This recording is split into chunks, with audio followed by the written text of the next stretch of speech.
Welcome back to the Swider Show, everyone. Obviously, um, this is our first back in Zoom episode since before, probably a while now, huh, Paddy? Right. Yeah, the last one, me and Adam were just talking. I think it's the last one was David Duke Jr., which was like last week of June. But what's Yeah, funny is I got some texts, some calls saying that our audio was perfect in the studio, which shout out to Blue Wire again. It was lovely recording into the studio. I would say we're going back to our roots right now, but we're even worse than our roots because neither of us have our mics. We're not using the garage band like normal process. So if we sound like shit, that's on us. We apologize. We'll be better moving forward. yeah. Well, also we've been moving around. Obviously, a lot of things have happened, um, and yeah, man. I mean, we can get right into it, Paddy, if you want to. Yeah, I was gonna say, go ahead. I got some questions laid out for you. I'm sure people tuning in are pretty interested in your next step. We're gonna tease that as being announced a little later this week. We could tune in next week because we'll have everything blow by blow, your decision making process, all that. But um, I guess just on a human level, anyone that reads that news, Cole Swider waived by the Los Angeles Lakers, they probably picture you. I was worried about you as your friend. I Yeah, gave you a FaceTime. I was like, God damn, is this guy like all down in the dumps? You seemed like a little bit shocked by the news, but definitely not like depressed. You know what I mean? So like, what was kind of like your main takeaway as soon as you got the call? yeah. It's tough because you get that call, and I was shocked just because of I thought I played pretty well in the summer league. Probably maybe could have played a little bit better. B, I feel like I still fit the team, fit the organization. I have a great relationship with Coach Ham and Darvin, Coach Ham and obviously Rob. Um, but I think the saddest part for me is all like the meaningful relationships I've built over this past year. Whether it's been with our nutritionist Becky, whether it's been with our travel guy Ed, um, some of our security guards, our G League coaching staff. Like our video coordinators, just all the relationships I've built over the past year, and it's a part of the business, and you can't get mad at the business part of it because when the business pays Hmm. you a lot of money, you're not mad at it then. So I think overall I was shocked, I was sad, and I just had such a great time being a Laker um, in that process that it was sad to kind of hear my name or hear Rob say that I was being waived, and at the same time also receiving receiving the news. But when uh, when you're a shooter, when you're a person of strong faith, you kind of just move on to the next thing, right? I'm a true believer that in God's plan, and I believe that at the end of the day, everything will come to fruition the way it's supposed to be. I think I'm going to be in a good situation coming up next, and I'm gonna have to fight like I always have, right? My Hmm. journey's never been easy. I was a top 30 player in high school, and then I had to go to a college and sit for 3 years, and then I went to Syracuse, got to Right. rebuild my career, and but still didn't have that much draft stock. Had to go into the draft process and earn everything. Didn't get invited to G League Combine. Didn't get invited to the NBA Combine. Wasn't on any top 100 boards or anything like that. Got signed by the Right. Lakers. Played well. Thought there was going to be opportunity to crack the rotation as a two-way, which is very hard from the beginning of the season. Then I have a Hmm. stress reaction for 2 months. So my story's never been a straight line. It's always been kind of up and down, and this is kind of just like par for the course, if you know what I mean. Yeah, it's just another step in the process, brother, and Yeah, we're for sure. pulling for you, us and the fan base.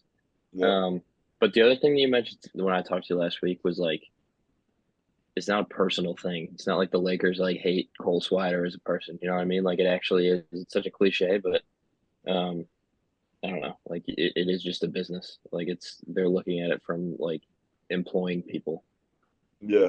I mean, I think it caught a lot of people within by shock too. You know what I mean? I think just like the relationships I've made over this past year, it feels like I've been here for 2 3 years. Just with Yeah. all the people relationships I've made, and I've gotten so many texts and calls from people around the organization that um, not only were coaches, but support staff or front office people, or everyone just saying how much they appreciated me as a person and as a player. Hmm. Um, and yeah, no, it's definitely tough, but at the end of the day, it is a business, right? It is Right.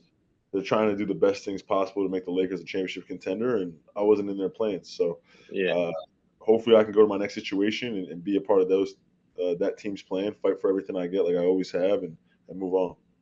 So you're still in LA right now, correct? Yeah. So if you guys know my mom, she's an ultra planner. She's an unbelievable mom, right? Mhm. She was, we got to go back and get all your stuff packed because I don't have time to do it during the week. So I think I got waived on a Monday. News became official on Wednesday.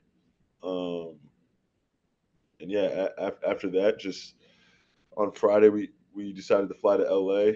My mom stayed for literally 24 hours and packed up my whole entire Just room, packed your shit up. Wow. packed all of my stuff up, packed up my car, and I literally have 2 suitcases left of clothes, of just workout clothes. But I Mhm. wanted to stay this week, just to start working out with Charlie Torres, and like Charlie just unbelievable. Charlie Torres and Zach Gonzalez, just unbelievable, 2 unbelievable trainers, and then just kind of get back into the flow. I've had to take these 10, 14 days off because of I had a surgery on my saliva gland, and also I was playing with a pulled left quad the whole entire summer league. So um, it was good to kind of get that time off, but at the same time, it's go time again. You know what I mean? If Yeah. I was telling my dad this, I was like, man, I don't know if I would have taken 2 weeks off. I know the Lakers are gonna waive me. You know what I Yeah. mean? Well, how was the surgery? How was the saliva gland surgery? I don't know if I've heard Well, about it. obviously there used to be a pouch right here. There's no more pouch Uh-huh. anymore, which is huge. Yeah, just a That's a minor little. podcaster surgery there. Just yapping all the time. You got to get under the knife. Yeah, we're just talking so much. It just provides a lot of pressure on that little saliva gland. So, um, but overall, it's a really But successful. We went in for my post-op appointment and everything checked out good. And wow, yeah, man, love hearing that. How's the quad? quad's great. Quad's great now. I've been working out for the past week. Got to play pickup.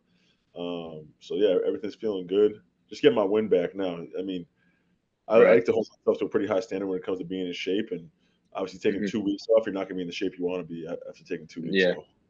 So how quickly does it shift to like, all right, what's my next move? Were you that night like kind of evaluating situations? Again, we're not going to announce anything here, but That do night, you take some time, talk to Nico? Like, yeah, that night not as much. The next morning, we also had to wait for it to be official, oh right. before we could start talking to teams. But I mean, the Hmm. process goes: you get waived. Obviously, you got to wait for it to be official. Then you have a 48-hour waiver wire period where a team can pick you up with your contract. So, um, just throwing a random team out there. I'm not going to be going to this team, but like let's say Let's say Charlotte, the Milwaukee Brewers. yeah, the Milwaukee Brewers, Right. um, decided to pick up my contract, they would owe me the rest of the contract that the Lakers had signed me for. Okay. On my, So that's on like my, the waiver wire period. yeah, so 48 hours after you get Okay. released or you get officially waived, and after that you can sign any contract that you Yeah. want. But a team can pick you up in that first 48 hours and keep you going on that same deal.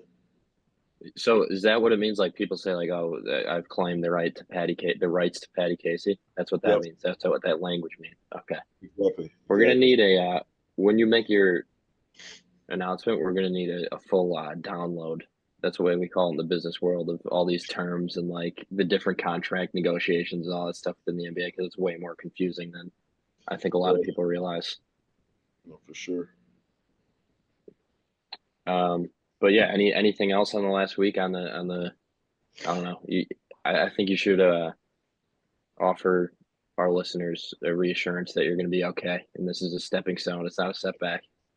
No, yeah, no, I'm excited, man. I think the Lakers organization, it was great to me. I obviously love my time in LA, and um, just really, really grateful for Rob and Darvin for giving me an opportunity into the NBA. Provided me with a chance to play with LeBron James, my idol growing up. Yeah. Provided me with a chance to play in 7 NBA games and score my first NBA points, and witness so many great moments from the Western Conference Finals run um, to seeing LeBron break the scoring record, to um, being a part of so many great wins and tough losses, and around great players like Russ and AD, and even around Pat Bev. And I couldn't Hmm. thank them more for giving me that opportunity. So just super grateful. no hard feelings towards the Lakers. I mean, Of this is just course. back here later in my career, so I think I did make a great impression with the front office here and the coaches, and that's all you can really that's all you can really ask for is that you show up every single day and do all the work that you can, and the rest will take care of itself. So I have no Yeah. regrets towards the situation or have any resentment towards the Lakers because they gave me so much in this 1 year, and I'm super blessed and thankful. Right. But I will, You did pick it. but I Go will ahead. be okay. I will be signing with another team. I will be have another opportunity, and hopefully this next opportunity the cards fall Yep. where in my favor, and I can make an NBA roster. Yeah, we got full confidence that happens. But with the Lakers thing, you did pick a hell of a year to be on the Lakers. Like if you're going to pick 1 year in the last, I don't know, 10, or like Yeah, especially for you specifically, like you're saying, you're as big of a LeBron fan as anyone I know. It's like the success you guys had, the fact you were in the locker room with him in year 20 breaks the biggest regular season record of all time. Like I don't know, you couldn't really script it any better. Start a podcast, yeah. Start a podcast. Yeah, but yeah. No, it was amazing, amazing experience with the Lakers. related to that, you'll see in the description of this episode. Given this time of year, we say this. I mean, the summer's tough for guests, right? So we decided with LA Swider moving on to his next opportunity, we do a little best of episode of our Laker connections that we've had on the show. I'll do a little intro for each of them. So even if you guys have listened to the episodes in the past, which I know many of you have as loyal fans, still check out these stories because it's kind of like I don't know the best stories we've had on the show from South Bay, from LA Lakers, some big stars, some up and coming stars. So yeah, don't skip that. Before we get to that though, Swire, you and Adam had a little TBT Cuse trip. Yeah, Why don't you give the people a little rundown how that went? yeah. So obviously after Monday night, I was a little down, a little down in the dumps, upset, emotional, and there's no better way to get your spirits up than headed to the Cuse, right? Of Um, course. I was able to kind of head up to Syracuse Wednesday morning and play golf with GMAC, Buddy, and Justin Taylor. Oh no way. Yeah, it Who was won? GMAC was unbelievable. I think he shot a 74. 74. Where'd you Yeah, play? we played at Onondaga, which is like a really tough course Oh, in Syracuse. Yeah, Jesus Christ. the day before I shot an 89 back home at Green Valley, Okay. and then I went up to Onondaga and shot a 98. So it wasn't my best day, it wasn't my worst. Shooting under 100 is still a That's good day. pretty bad though. 98 is that's pretty rough. That's So 26 more swings of the club than you're designed to have, but yeah, that's all right. that's true. We'll regroup.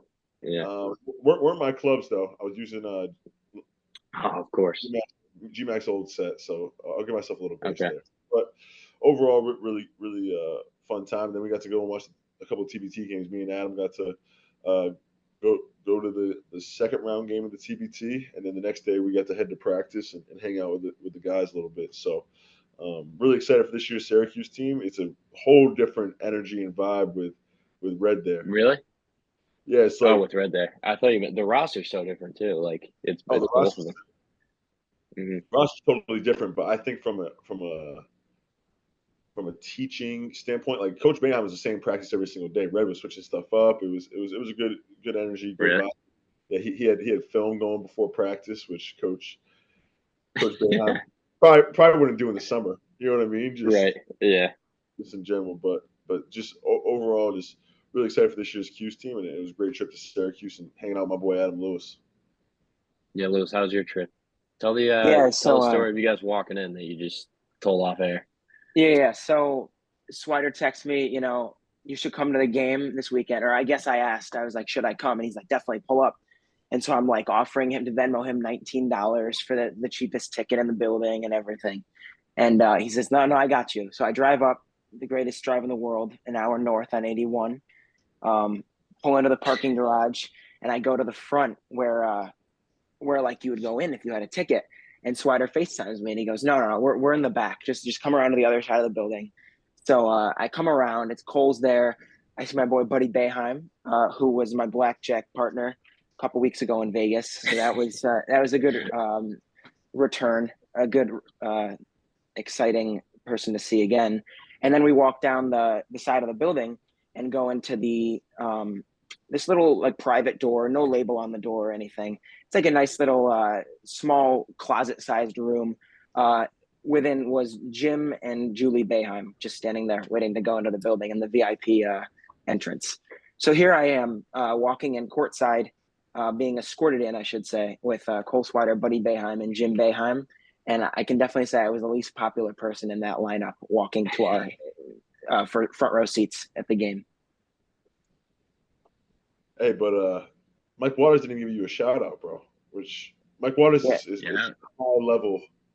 high level journalist. Yeah. There's definitely a level. I thought he would at least give the producer of the Swider Show. There's a level of fame you have to have to get mentioned by Mike Waters in a tweet. I think you have. Do you think Swider? Do you think if I was tagging along, I would mention there from Waters? Oh, for sure. Really? The Syracuse loves you, Paddy. I'll take that. I wasn't there, but I'm just gonna like basically pretend that actually did happen. I was thinking I wouldn't make the cut, but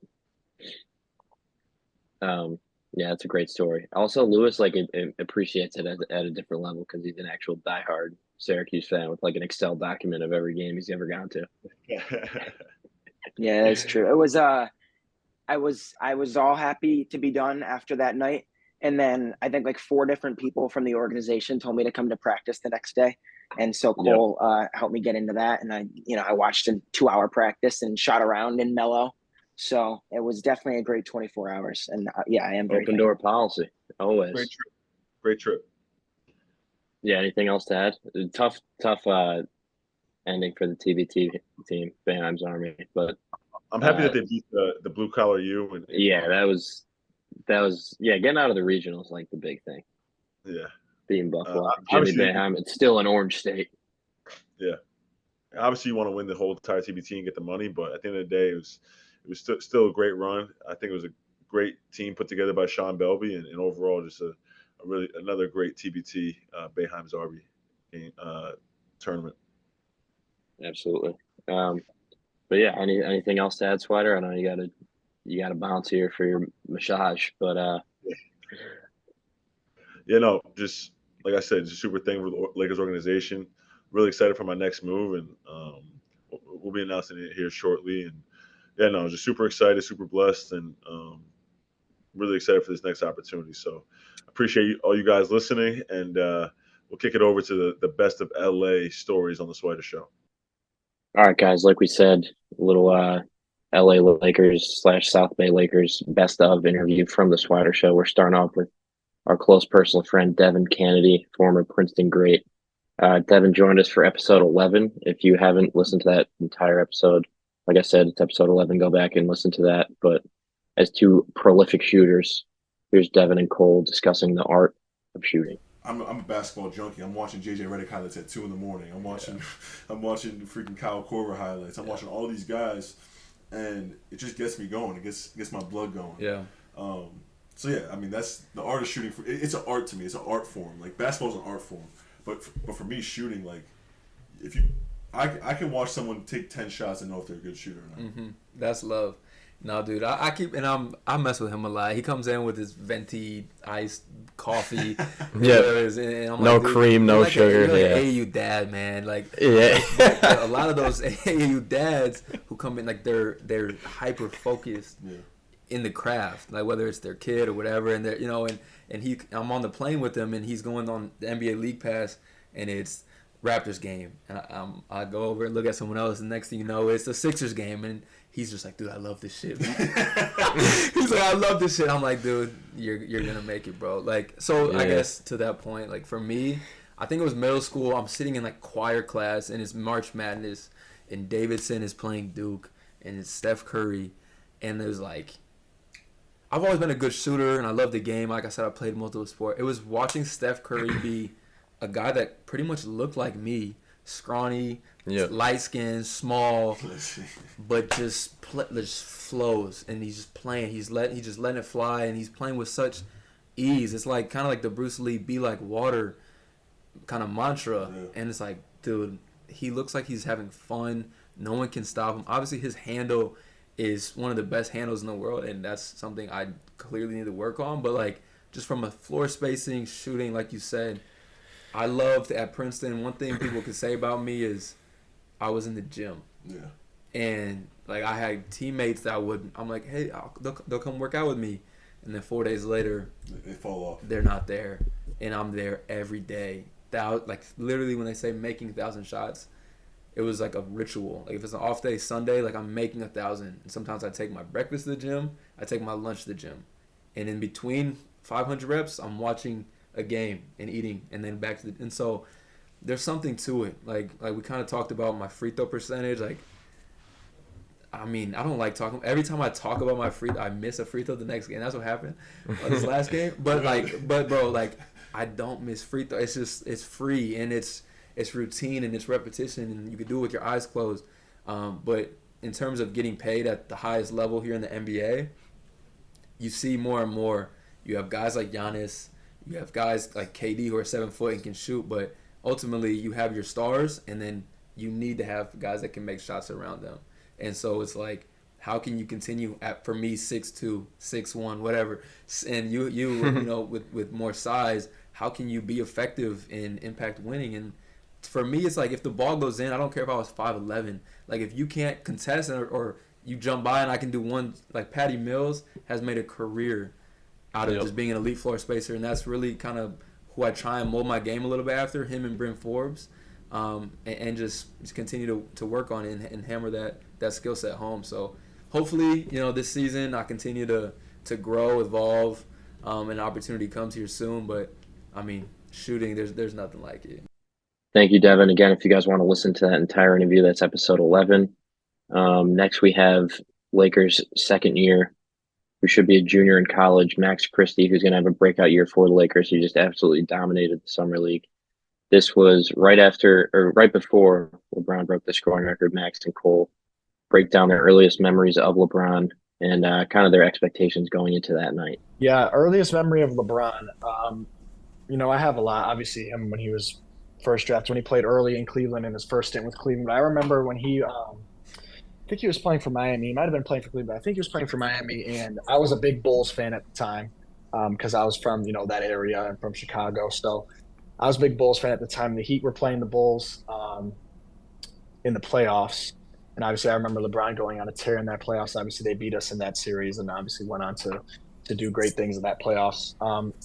But that was my first early memory of him watching, my Bulls at the time, watching LeBron's just sort of do his thing in Miami, just doing what he normally does now. And it's crazy what he did in Miami multiple years ago is almost identical what he's doing now, which is multiple years later. He's freaking 38 years old now. It's ridiculous. So, and then something that has opened my eyes with him, I think, when we played in Charlotte, I don't know if you were there, but when we played in Charlotte and you had Dennis threw that lob and you had that sort of, reverse, that was – I was so shocked because I knew he was going to dunk it, but I didn't think he was going to do all that. I was like, but it's crazy. You just remember this dude's 38 years old, you're 20, and he's still doing some crazy stuff like that. I mean, he has his moments for sure, but that one for me was like I wasn't expecting that in the slightest, and he went off and just did some crazy stuff like that. That was pretty ridiculous. I had a moment the other night where I was sitting next to Jordan Ott, one of our assistants, Michigan State guy, and LeBron hit a three. I think it was his 46th point against the Clippers. I looked over and I'm like, this is just like ridiculous. Then we have I think they call a timeout after that, and Juan Toscano-Anderson. I was talking to Juan. And hopefully we'll get him on the podcast soon. But I was talking to Juan. He's like, you have these moments of like thinking that it's like regular what he's doing because he does it every single night. Like he scores 40 and 30 and 46 and 47 on his birthday, and you start to like not feel like the great. Like you just think it's just normal, but then you get used to it. And he's like, that's how he felt with Steph too. Like Steph went on a run when he was there where he averaged like 45 in 1 month. You know what I mean? It's like, no, like this isn't normal. We need to like step back and like realize what we're watching, because I feel like that's just like the greatness of these players in our generation right now, from the Dames having 60 last night to the Stephs to LeBron, what he's been doing the past month and a half since AD's been out. Like just all these great players and the performances they're having. I think it's just such a great time to be in the NBA, be a young player in the NBA. It's just an amazing. One thing that's been cool in recent weeks is I feel like LeBron is starting to sort of get his flowers because he's approaching this record. So there's been a lot of reflection pieces on social media and ESPN and stuff where they talk about some like the biggest moments of his career. So for you two being in the locker room, how do you expect that to go? I don't know, depending on the game. If he keeps scoring 40 a game, it might be in like 3 games. But 2 games. Yeah, he's really approaching it here. So how's that kind of feeling in the locker room? I'm sure you guys don't talk about it much, but man, when he gets that, I'm not sure what's going to happen. Obviously, when he scores that, I wouldn't be surprised if the whole game stops after he scores. Honestly, I think they should stop the whole goddamn game just to celebrate. 100%. So, that'll happen, in my opinion, for sure. I know as teammates, coaches, everybody around, we're going to be really excited for him after that game. We're going to be all over him, dump water all over him, whatever. So it's going to be a really cool moment, especially for me coming into my rookie year and being a part of something like that so up close.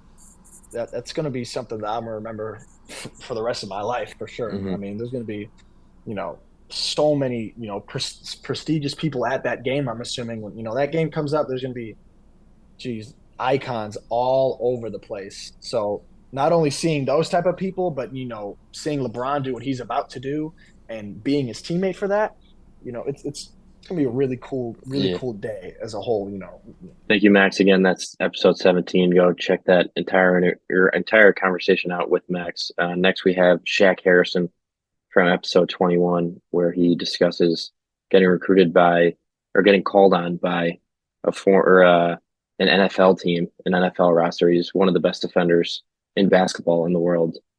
And the Kansas City Chiefs saw that and actually asked him to be on their roster. So enjoy that from Shaq. Me and my brother used to play every sport one-on-one with each other. We'll put on football pads, put on our helmet, put on the pants, and tackle each other in the basement. We put holes in the wall. My mom would give us whoopings. We'll be playing one-on-one outside, like late at night, early in the morning, even before school. We're playing one-on-one, and our clothes is getting dirty before we even head to school. And then with baseball, we will practice pitching with each other. Like we'll like keep a count, and we're just pitch to each other, or we'll be in the backyard. We're just hitting each other like ground balls, like practicing. We never truly knew we were going to be like athletes. Like we were just being kids. Yeah. So when the thing for my brother, it clicked when he was in 8th grade. He's a freak athlete. I mean, if you look him up, you can see like he was just super, super talented growing up. But you knew he was going to be a professional in 8th grade. And when I saw that, it motivated me to like get better at sports because everyone was talking about him, being professional, now I want, I had dreams of being a Division I player. I had dreams of being an NBA guy. Yeah. And it's ironic that my brother plays in the MLB and I played in the NBA because growing up, I love baseball and he loved basketball. Everyone thought my brother was going to be the basketball player and everyone thought I was going to be the baseball player. Wow. Yeah. So it's just, my mom is very, she's not even an athlete. my mom didn't even know the difference of throwing a touchdown and dunking a basketball. She'll be I promise you can ask people, the growers that was at the game with my mother, like she would say she would call a touchdown a dunk, like at a basketball game. Yeah. And she's like, your sons are the best guys on the team. And she's like, she's just there supporting us. She truly now she gets sports and now she understands. But at the time growing up, she didn't do anything sports. She was super girly girl, and I don't know where this talent came from. It just fell upon us. That's amazing. I mean, playing receiver at Kansas, choosing to play in the NBA, and then your brother playing the MLB is pretty ridiculous. So I mean, yeah. Actually, another crazy story for me. Y'all like this too. So after college, NFL likes basketball players. Yeah. They like guys from turn to tight ends and turn to wide receivers. So did you get a call? Yeah, after at the time John Dorsey was the GM for the Kansas City Chiefs, and they call up some guys around Kansas City that's known that knows like me and my brother, like guys that used to play in the NFL, and they're hitting up the guys, and they're like, "Hey, is Shaq Harrison deciding to go to the draft? Like, what's his status for the NBA or is he going overseas? Like, what's going on? He was like, Shaq plays basketball. I don't know why he doesn't play football no more. Like, are you sure you're not talking about Monte Harrison? Like, Yeah. And they was like, no, like Shaq Harrison that went to Tulsa, and he ends up calling me and leaving a voicemail and talking with some people that I grew up with, and they gave me a contract to come play football for City Chiefs. Yeah. And I had to make a decision. You know, they had a plan for me, like, okay, yeah, we're gonna get you on a plan, do this, and like get you back, because they knew I haven't played football for 4 years. And I had to make a decision again to choose basketball over football. And something in me was like, man, I want to play in the NBA, I believe. And I took the G League route over going to the Kansas City Chiefs. Was there any? Oh my God. Oh, I mean, I'm at the time, I'm not for sure how everything with the practice squad and everything. They didn't have any numbers for me at the time, but they was like, you'll be on it. Like, we have a contract for you if you truly want to go this route. That's amazing, man. Oh my God.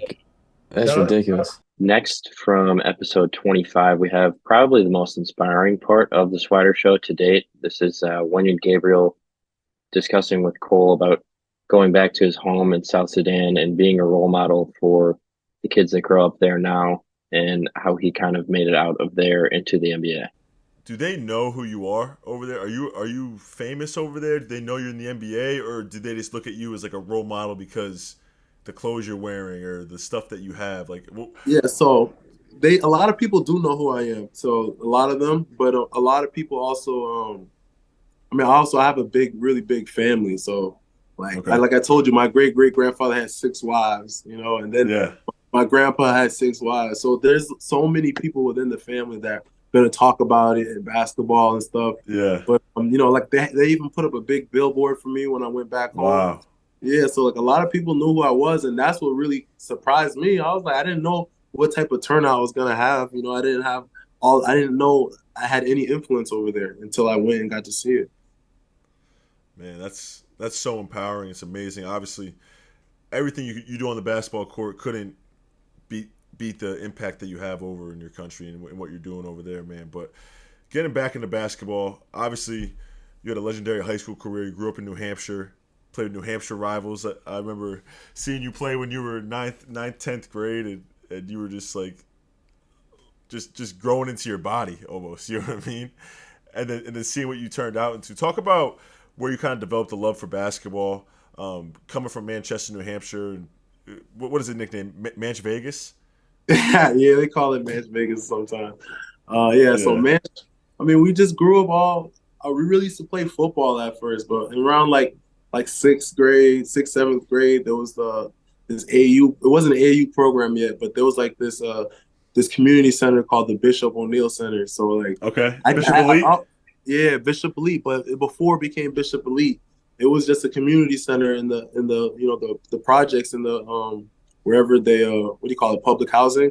So that's where the community center was. But I was mad young. So like my older brother and them, they was gonna go play pickup, and I just wanted to get out the house, bro. So I pulled up over there, and then we ended up playing.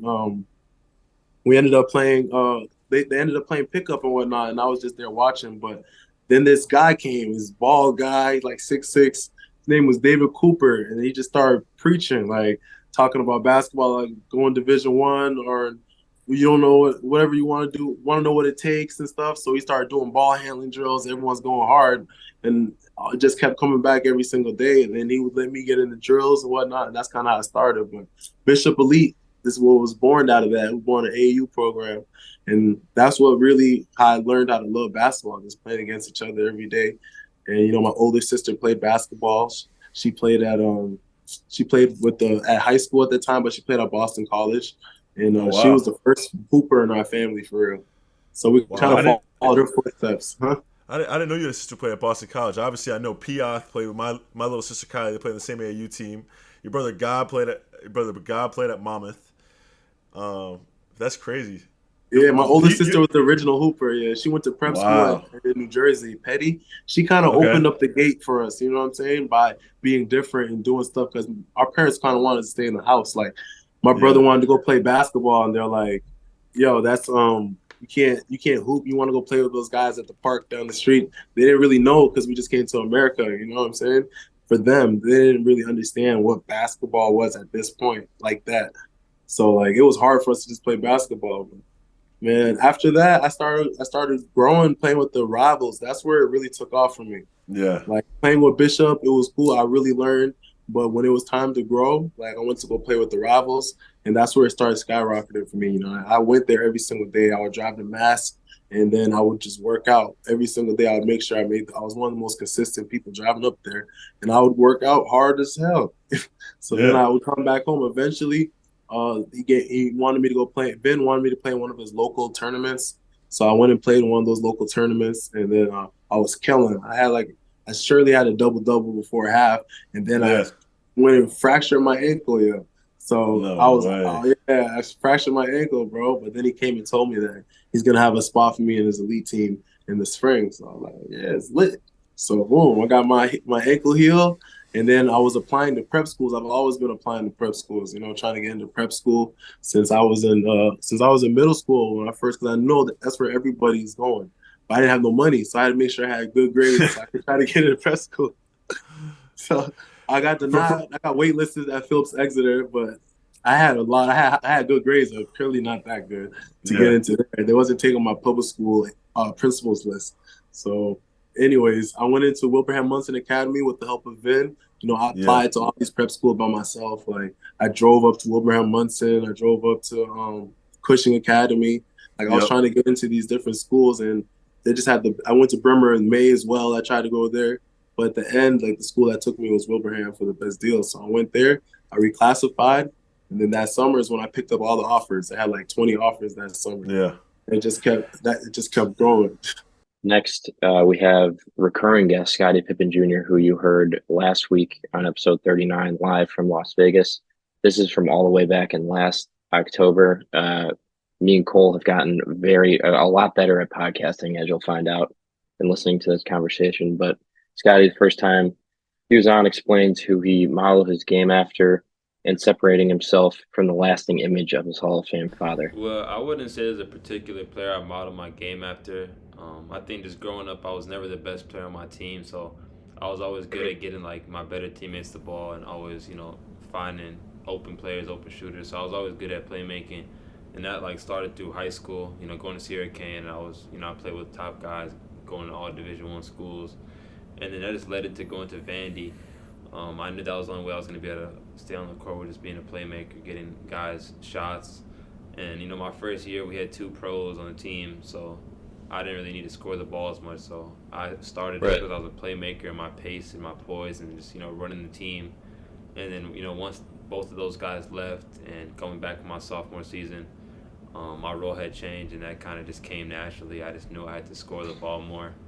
And, I kind of had to do both, play make as well as score the ball to give, our team even a chance at winning some games. So that kind of just led into my junior year as well, just trying to win games by scoring, playmaking, and, trying to get that feel for the game. And that's kind of like, at the next level of being here with the Lakers, just kind of get a feel for that because, I'm not going to have to score 20 points a game, but just playmaking, the little things that can get me on the floor. So let's talk about, obviously, Scotty.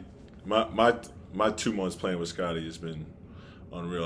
I went on record and said he's probably the best individual guard that I've played with in terms of being able to beat the single-man press break, being able to take people off the dribble, find guys, and everything like that. Scotty, talk about, obviously you say you don't model your game after a certain kind of guy, but I feel like you have 10 different players in kind of your arsenal. Talk about where you kind of got that from. Obviously, you're not like your dad in terms of size or physical, like the physical gifts that your dad had. But talk about kind of just the players that you may have watched, but at the same time, how you kind of got to this skill level that not a lot of people can reach in their lifetime.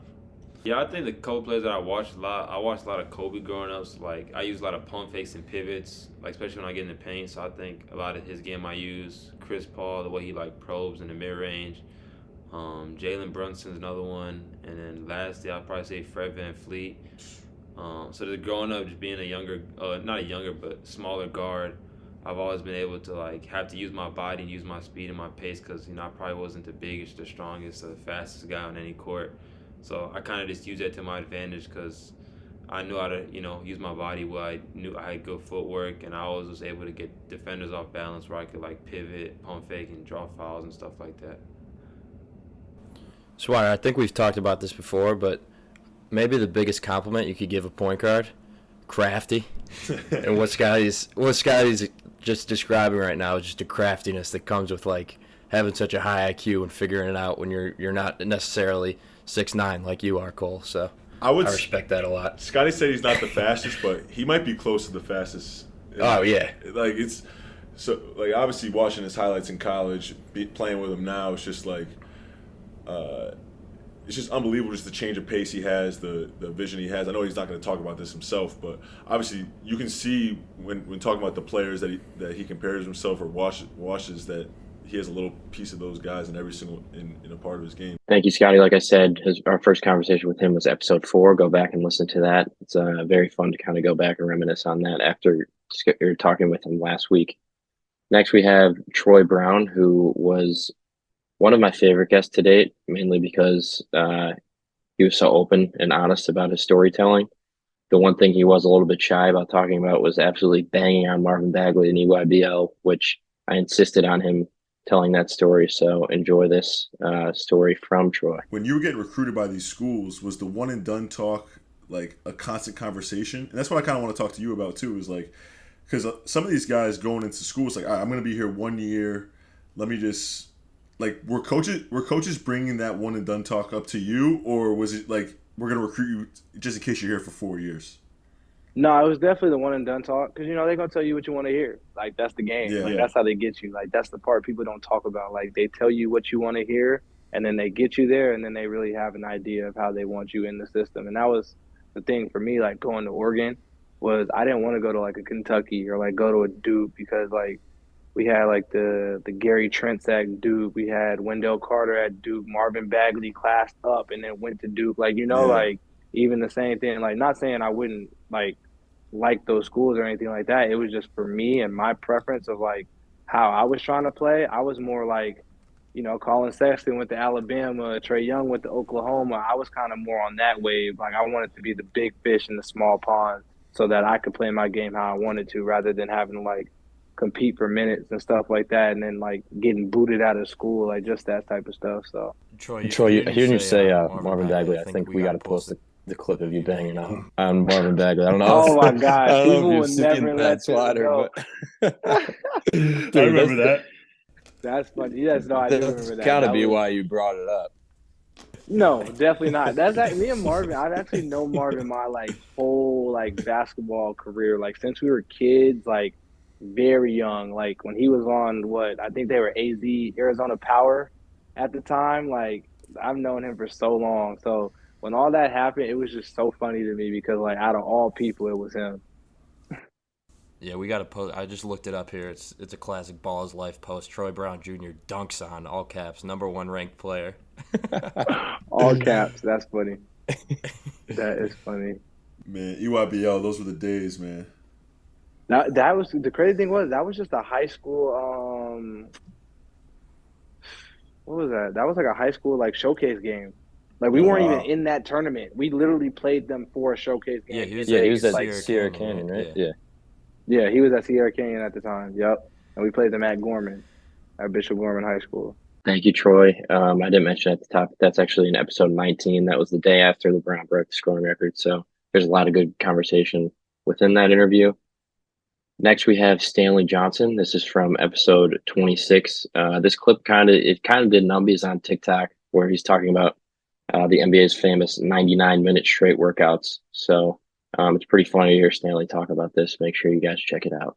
Everything you hear about the league, like back when I was in elementary school or junior high, that's exactly what happened when I got in the NBA. Like 2.5-hour practices twice a day in training camp. Like, wow. Yeah, like these days, that's good luck. You know what I'm saying? That's good luck doing that.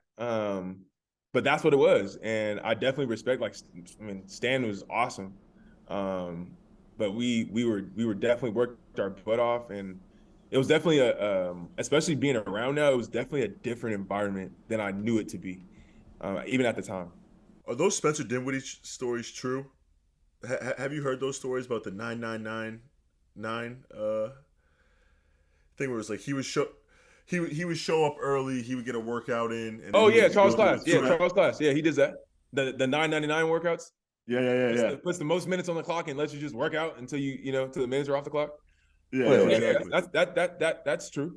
Can we expand on this? I did those. That's what young players do. I did those. What is the workout? It's a 99 He just minute puts workout? 99 on the clock. That's his most minutes you can put on. And you just work out. After a 2.5 hour practice, after a lift before in the morning, after shots. For me, like that was going on at summer league, at training camp. Like Spence will get it if he didn't play in training camp. And what you don't know is standing there for 2.5 hours is just you gotta stand there for 2.5 hours. Then after the 2.5 hours, you gotta wait 45 minutes for everybody to go off the court. Then you gotta work out for an hour and a half, and then come back to the gym again for our next session. It's almost like he never left the building. And I think that was more of everything than it was like the actual workout. I don't think Charles Class is probably one of the best coaches I had in the league. He's known for that. But he, you're not working out for 99 minutes. You of course get a water break here and there. But yeah. That is chaos. I've never heard that story. You're getting through your whole bag. Finishing, shooting, driving, running up and down, run and shoot. You're getting everything in one day. I was going to say, how do you even fill that time? It's like an Eric Devendorf workout. Yeah. You're going to get conditioning in. You're going to finish with Laker drill. You're going to, you know what I'm saying? You're going to get everything. Mic-ins, all types of stuff. And finally, we saved maybe the best for last. The man who just got paid in the offseason actually is pretty underpaid. This is a very valuable contract for the Lakers moving forward. But all the way back in episode 5, we discussed Austin Reaves. He had already established himself in the NBA, but I think it's no secret that this past season was a giant breakout. He completely dominated a lot of playoff games and emerged as the Lakers' third best player. So the last conversation in our best of is Austin Reaves, where he talks about the Lakers vets kind of converting himself into a roster spot and having the confidence in order to, have a breakout season like he just did. So make sure you guys check that out. If you haven't heard the entire conversation, it's episode 5. We also reran that during the playoffs. Yeah, so it was actually Bron's minicamp last year. We went to Vegas for Bron's minicamp. We did basically the same stuff we did this year, played well, shot it well, and that's when I got converted. So it was the Sunday before, we had media day Monday, Tuesday training camp started.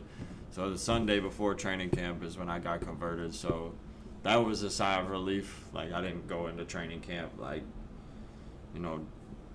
having to not press, but I got the spot, so I could really just go be myself. And then from day one, that's what everybody preached to me. I have Bron, AD, Rondo just telling me to be who I am, IQ guy that plays the game the right way, and everything will fall into place after that. Yeah, no, you can tell just the way that Austin plays. You know what I mean? It obviously fits those three guys, but at the same time, he makes his presence known by diving on the floor. You know what I mean? Making an extra pass to Bron to get him going, or hitting Bron on a cut. Especially now, I think obviously you've really been able to come into your own for that. So just talk about the season as a whole last year. You don't have to go too in depth, but what was one game that you felt all right, this is a league I can play in. This team could use me, and then just talk about just the progression of your season last year. Yeah, so it was actually the second game of the year. First game we played Golden State, I believe, DNP, first one of my career. That was the first time I ever been on a basketball team and did not see the court. And it was I was with my agents, and I was like, well, y'all witnessed history tonight. And they was like, what? And I was like, this is the first time I've been on a team and not seen the court once. I had games in college my freshman year where I only played 4 or 5, 3-4 minutes, but never had a DNP. And then so that was the first game. The second game we played Phoenix. They was beating us by 30, and to start the fourth, coach threw me in, and I believe at that time it was me, Bron, Russ, AD, Melo on the court, and I think I hit 2 or 3 threes, got another bucket. and like we cut it to 10 with like 2 minutes left, or like 12 with like 2 minutes left, and then ever since then, like I was basically in the rotation. I kind of got, you know, in and out, like spot times where I got DMPs. Maybe I wasn't shooting it well or playing well, but for the most part, the whole year, other than injuries, I had a hamstring issue that I was out for probably 2 or 3 weeks. But other than that, I hit the ground running pretty quick. Like Cole said at the beginning, thank you guys for tuning in. A little bit of a unique episode, but I always enjoy when podcasts do stuff like this because it's a little bit of a change up. And you'll be surprised how much you forgot about, even if you had listened to it first go around when they released. So thank you guys. Like we said, tune in next week. We'll know where Cole Swider is heading by then, and we'll go blow by blow. We'll give a very in detailed recap of his decision-making process, the situations that he evaluated, and ultimately why he arrived at the decision that he made. So it's exciting times for the show. It's exciting times for Swider. And it's exciting times for you guys, the listeners, because there's going to be some more content coming out of this. Of course, we might need a little logo change as it is Lakers colors, but we'll tell you what colors those will be next week. So thank you guys. Have a great weekend. And as always, thanks for tuning in.